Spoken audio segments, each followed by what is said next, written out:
Hello, I'm Michael Hayman, and you're listening to Changemakers. Now, my guest today is Jo-ann Robertson, the new president of Europe and Transatlantic Growth at BPI Group. Self-described as positivity personified and fueled by Glaswegian negotiating skills, her career has taken her from student politics at the University of Strathclyde to the PR jury at Cannes to leading one of the world's largest agency networks. Now, with BPI, she's leaning into her roots as a disruptor to build a transatlantic business bridge at a moment of intense global change.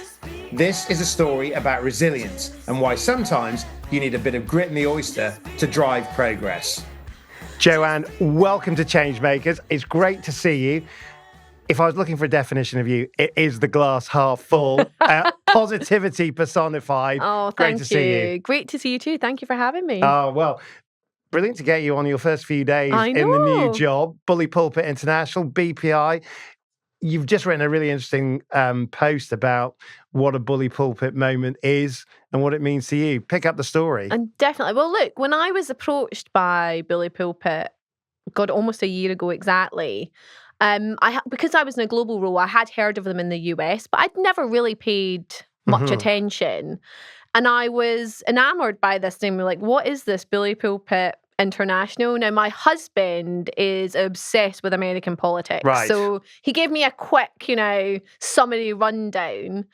But what did he say? What's the one-liner? He said it was defined by Theodore Roosevelt that ideas are fine, but unless they have incredible communication, they don't drive progress. And I think that's absolutely right. That's great. Yeah. And look, as I got to know the BPI team in the US, Europe, the UK, I could see why it was such a perfect name because for the firm, but also for the industry, right? We are in a time where big ideas in every walk of life are needed. Yeah, it's funny you say that because I was just, as you were speaking, I was thinking idealism is a word that I would very much associate with you. And not just as in the idea of it being idealistic, but the very fact that ideas matter. They matter so much. Right. So they matter so much in our industry, in the world. Like it's funny. I grew up in like corporate comms, right? Yeah. And then I moved to Kitchen, which is a very brand agency. And so I was immediately immersed in the world of consumer brand communications, where creative is like the heart and soul.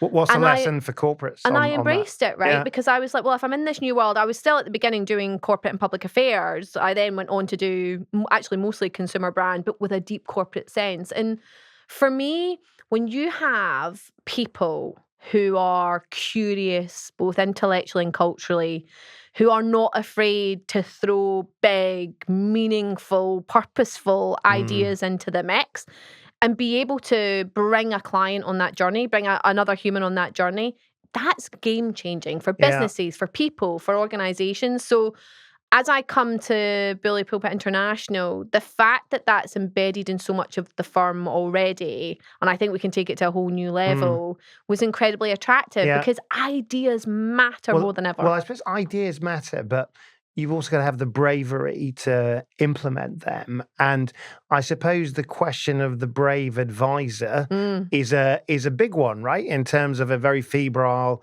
commercial environment, political environment, economic environment. I mean, speaking truth unto power is not for the faint-hearted. No, and people are scared, right? If anyone's out there right now claiming that they're not frightened of what's happening in the world and in society, they've definitely got their head in the sand. People are scared, and people are scared of change. They always have been. You look at all the psychology around it. It's rare to find people who embrace change. We say we want it, and then we don't really. It's uncomfortable, right? It's really uncomfortable. But it's at the heart of progress, of course. Indeed, and I'm someone who does genuinely love change. I love a bit of grit in the oyster. I love to have a debate, and I always say, I grew up in a working class family on a council estate in Scotland.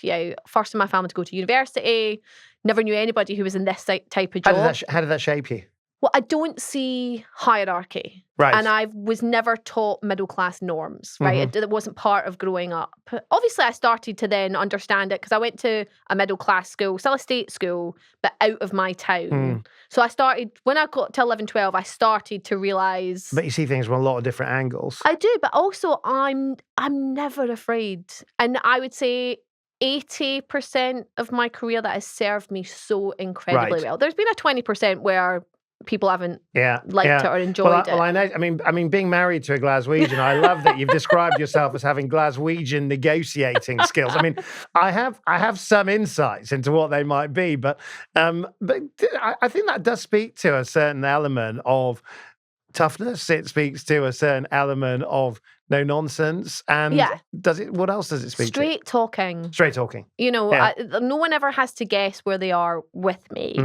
I really believe, and it's that I would say that's the superpower I have with clients. You know, I don't try to make things sound more intellectually than they are. Intelligent than they are, because often the answer is the obvious one, right? So I remember early in my career sitting in rooms where there were many people pontificating over an issue. And then I would be the one who would say... I've never been accused of pontificating. I'm sure not. But I would be the one in the room who would say, sorry, like, isn't it just a cup? But I think, and around the room, like, what would happen is, like, clients would be like, yes, it is. And I think there's a lot of bravery and a lot of self-awareness where you don't feel you have to over-intellectualize things. Well, there's also a lot of smarts and simplicity, of course, Indeed. as well. I mean, one of the things, though, I guess, is what a lot of people will say is that the advisory world is not brave enough in offering its opinion. It will often say, well, on the one hand, you could do this, on the other hand, you could do that. I mean, are we at an environment now where, in a world where there is so much, you know, sort of uncertainty, this stormy environment? I mean, do advisors need to have more lead in the pencil in their ability to give the point of view, give the advice, and ultimately stand by the advice? And be held accountable for it. Yes. I mean, I've always felt that. And in a world that is more complex and more volatile than ever, it's not useful to a client. I mean, I read it was actually an analyst report of the recent Omnicom earnings. Having just come out of Omnicom, I'm still interested in what's happening there and the consolidation after the acquisition of IPG. And their chief technology officer basically said, and I'm paraphrasing, but essentially what he said was, with our tech stack, we will be able to give clients 50 different creative options and they can choose which one they want. And my immediate reaction was like, what client in their right mind wants that, right? And actually most clients could probably generate that themselves with the fast-paced evolution of technology. And so I think that's playing the wrong game. Well, they almost want the navigator, don't they? They want somebody who can take the compass points and actually make some sense of what the chart is showing them. And I think it's about, I always do think you have to be curious and well-read and interested enough in the world that you can see the different perspectives, right? So you cannot be narrow-minded in that your solution is the only solution, because that's not true. For most issues that clients face, there are multiple options. But the point is, you briefly, I'm a big fan of brevity, you briefly outline what those options are, and then you stick your flag in the sand and say, and based on my experience, my knowledge of your company and what's happening in the world, this is my best advice to you. Right. Now, you and I have been speaking this morning at a business event where I think I would sum it up by saying you had this macro pessimism about the world around us and this micro positivity of that might be the case, but we'll be all right because of whatever the local conditions might be. But that does speak to an environmental position in terms of how leaders feel about business at the moment. Talk to us about good communications in that environment, and I suppose how they contribute to the rise of the resilient corporation. Oh, I love that phrase, the rise of the resilient corporation. Well, look, I think comms is a tool. It's not the starting point. And I think that's a mistake that many businesses make. They think communications is the answer, when actually the core decisions they make about their business are the most important thing. And we go back to the word bravery. I think because people are fearful, because there's so much uncertainty. I mean, you go to bed and you don't know what you're going to wake up to the next morning, geopolitically, economically. And so leaders, and I say this politically and in business and in society, are become too passive.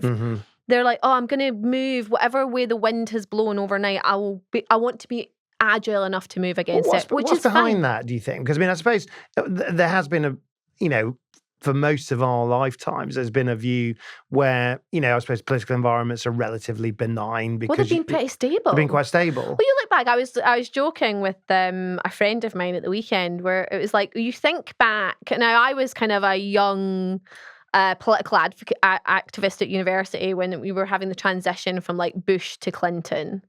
And we thought they were like polar opposites. One was left and one was right. In fact, now I'm older, wiser, hopefully. I look back and I'm like, God, they were like two sides of the same coin, right? So there was differentiation, there was a different political philosophy, but it was very stable transition, right? You now look at how we've moved from a Biden to a Trump, and it has been seismic for society and for business. So we can no longer rely on... It might be more seismic again in the future. Well, probably, right? Right. I mean, I suppose how you prepare for that, because I think every generation kind of reaches a point where they think they've got it sorted and they kind of understand the world. And then, of course, the world then changes again. And Gito Hari, our colleague Gito Hari, this morning, I think, made a point that I make all the time to my own family, never mind clients, which is, my mum always said this to me growing up, don't worry about what you can't control, because that's time wasted. And I do think there are too many humans right now. What we cannot control this Trump administration and the decisions they make, for example, to go to war in Iran. Like, we have no control. But what we do have control over, what businesses have control over, is where they are taking their organisation. And not enough of them have that North Star, that vision for, even if it's for 12 months. I mean, we used to talk about having a 5-year strategy, right? And I still think that's relevant. I think if you have a business strategy for 5 years, you do need agility. You do have to adapt, but you don't have to change course. But so for me, that's the core of it. Well, I think the agility point is really interesting. By the way, we should just say for listeners, Gito Hari, former director of communications at Number 10, so he knows a thing or two about some of these issues, I guess. But I suppose one thing that comes to mind is that when I look at your career, Jo-ann, I would say purposeful leadership is an important part of it, in terms of the causes, the ideas that you have championed and made at the heart of your own leadership style. But quite a lot of those ideas are under pressure at the moment. Out of fashion, you might say. Well, environment, diversity, equity, and inclusion. They were things that seemed to be increasingly mainstream, and now, as you say, there is a much bigger issue in terms of actually where they sit within business priorities. And I suppose your feeling about that as a naturally positive person. I mean, is that time to double down in the fight to make your case, or actually is it now the importance is to reposition and rethink? I think it's both, right? So I think I'm so hugely disappointed by many people who've just collapsed like a house of cards at the first sign that DI in particular was out of fashion.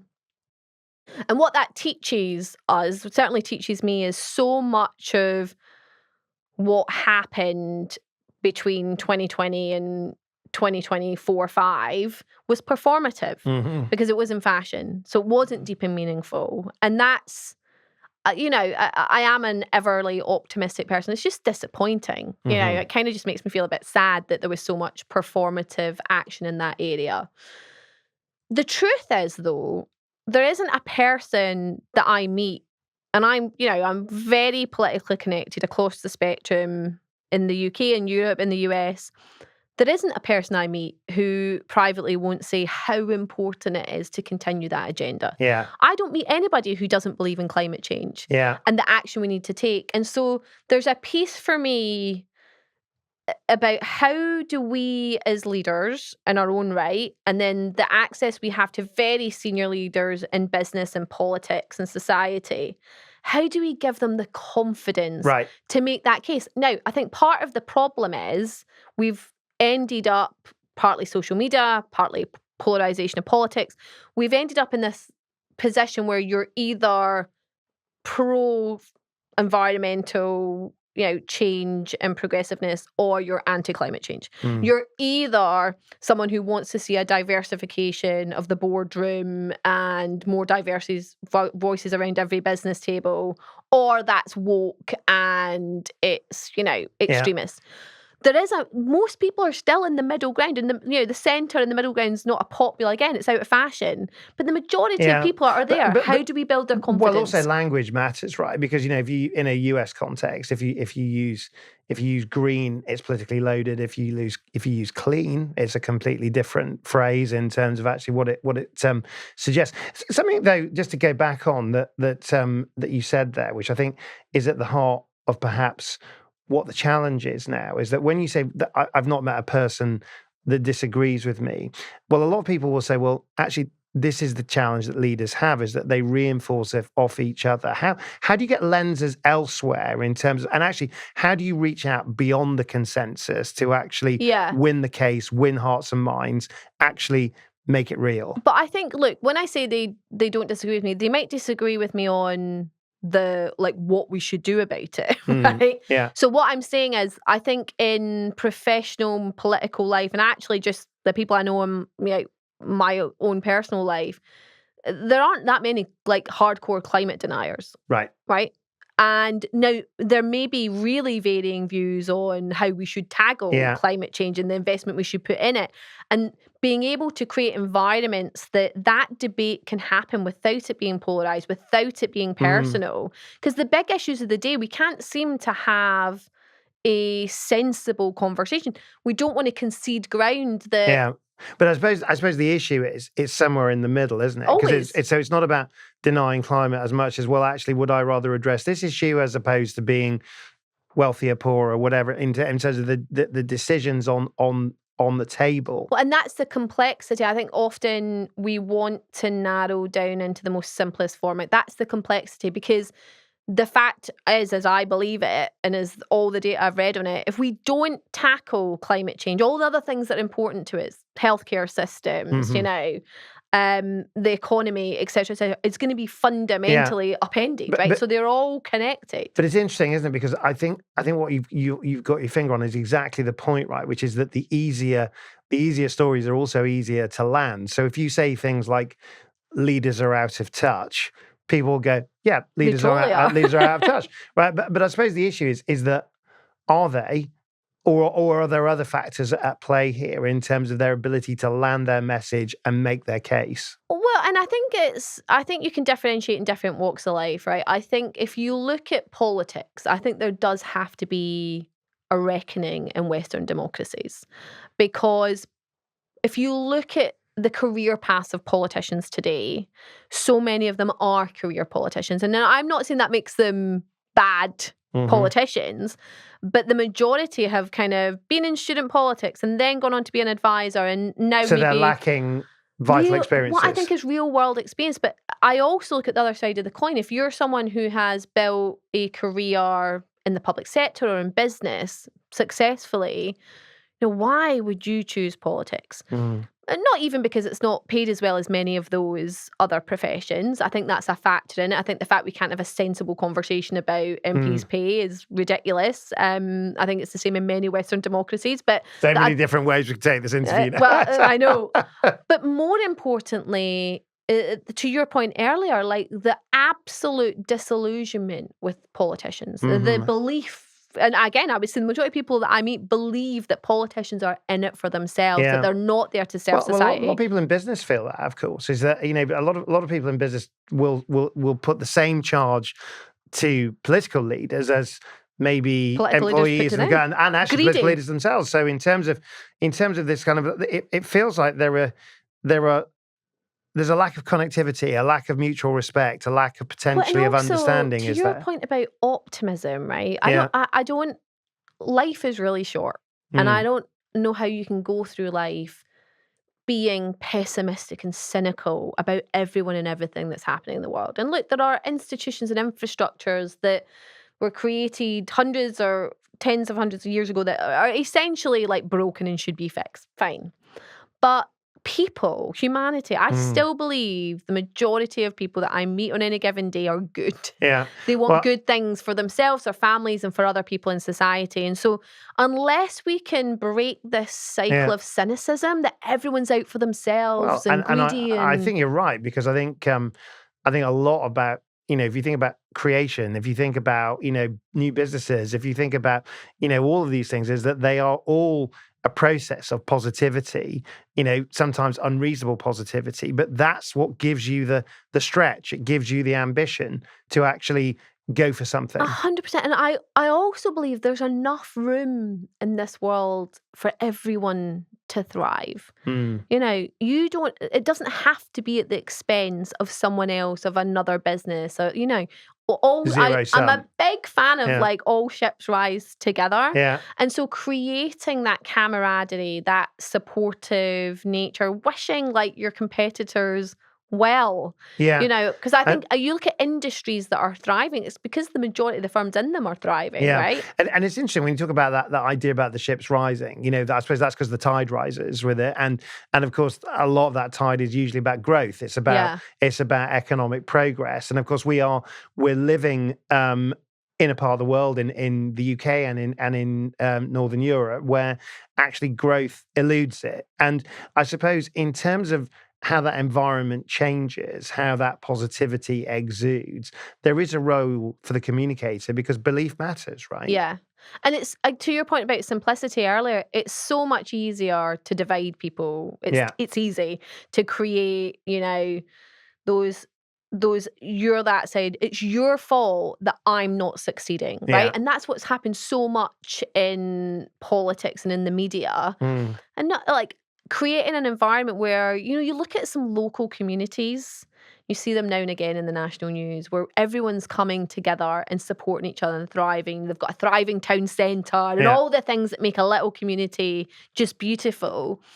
And it's because they believe in each other. Yeah. And it doesn't matter where they've come from, what colour their skin is, what their accent's like. they're all pulling together for the benefit of something that makes life better. It's quite a nice analogy in the idea of a town centre, because of course town centres are where people come to convene and come to meet. And actually, quite a lot of the challenge of a more polemic-driven world is, of course, people don't meet in the middle. There's not a mutual respect.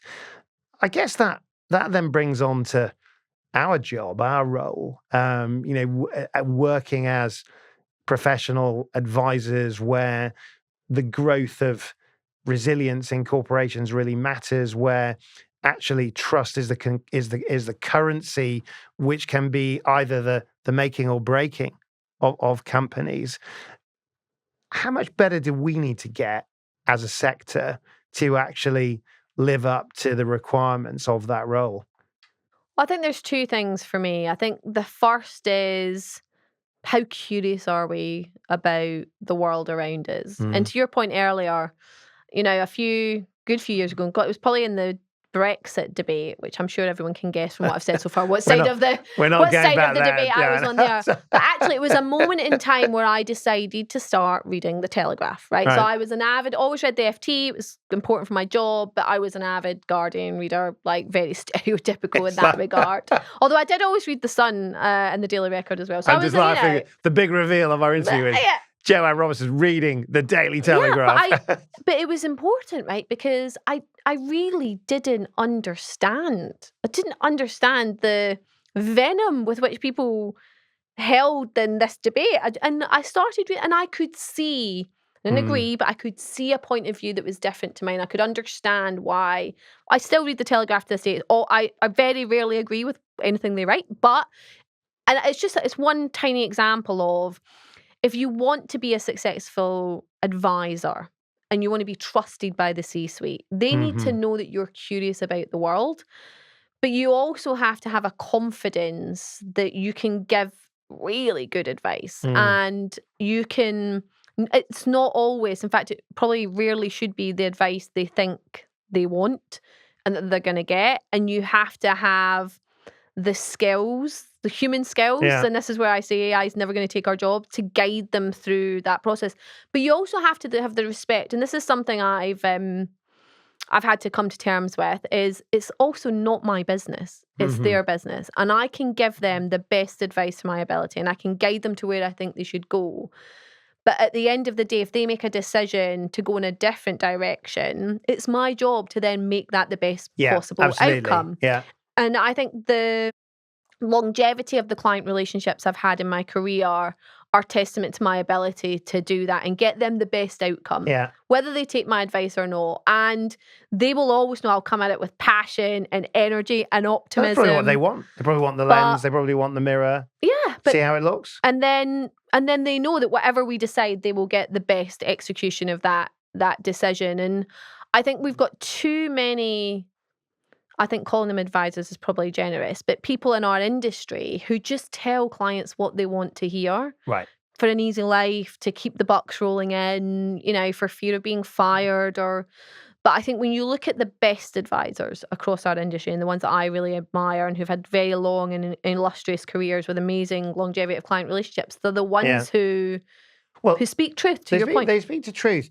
I think really good advisors also see things differently. I mean, and I think that goes back to your point about curiosity in the world, which means that actually, if you're prepared to see life from a lot of different angles, I think your ability to advise is exponentially better because your job is to see all the angles, isn't it?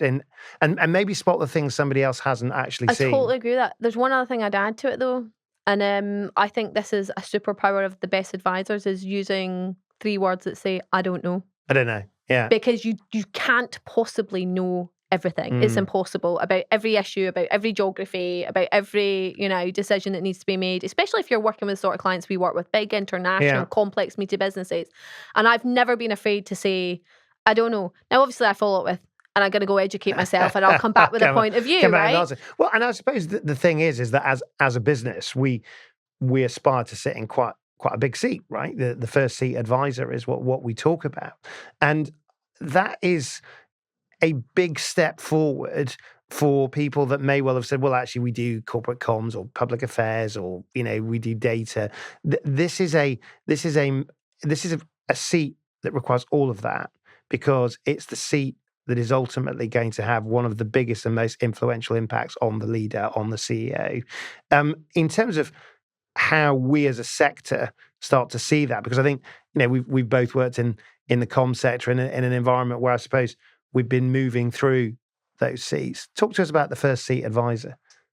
So for me, the strongest first seat advisors, we talked a lot about some of the characteristics already, but I think from an experience point of view, it's the people who have been curious and brave enough to really give themselves a diverse career. And, I've always completely disagreed with the whole idea that you need deep sector expertise in our business. Because as I've seen it over 20 odd years in this industry, the client always knows more about their sector than I ever have, right? Yeah. So energy and infrastructure, financial services, whatever it might be. Yes, I know a lot, but they live and breathe it from the minute they wake up till they go to sleep. Right. And the reason I've never gone in-house is because that's never been my desire. And so how I built my career was not to go down that route. Worked in probably every sector there is, but actually to build expertise. So I started as a lobbyist, was very deep, actually loved that early part of my career. I then grew into issues in crisis, mostly political issues in crisis, but then from there, corporate issues in crisis, from there, corporate reputation. I then did CSR, ESG, for a while. And then when I made my move, so that was like my kind of Weber career, very corporate and public affairs heavy, but the entire expansive world of that. And then I was really intentional about choosing Ketchum because it was a consumer brand agency. And I had no clue about the world of consumer, right? And actually, most of our clients obsess about their consumers all day, every day. And so I went there and I brought something heavy to them because they didn't really have a corporate and PA team at that time, very, very small. So I brought something valuable to them. But they taught me the world of consumer and really understanding consumer audiences and how to bring consumers on a journey with you. And so now I look 20 odd years later, I also did a lot of healthcare at Ketchum as well. Although that is an area where I do think you need the sector expertise to be a first chair advisor. But for me, I can draw on all of that in any given moment or issue when I get a call from a CEO or a CCO or a CMO, whatever it might be. And also for each of them, less with the CEO, but if I'm talking to a CMO, I can come at it through the consumer lens, which is important for them. And I suppose lots of different lenses lead to the advice. Now, listen, we're almost out of time. I want to come back to bravery. I've been looking through the LinkedIn family album. I'm seeing scary. I'm seeing Glasgow Rangers, Arsenal, Sir Keir Starmer. I mean, there's a lot of brave decisions on those photos, Jo-ann. What are we to make of the photo album in terms of what the world can expect from Jo-ann in this next chapter? Well, look, a lot of optimism. I've definitely needed that with Glasgow Rangers, Arsenal, and the Labour Party.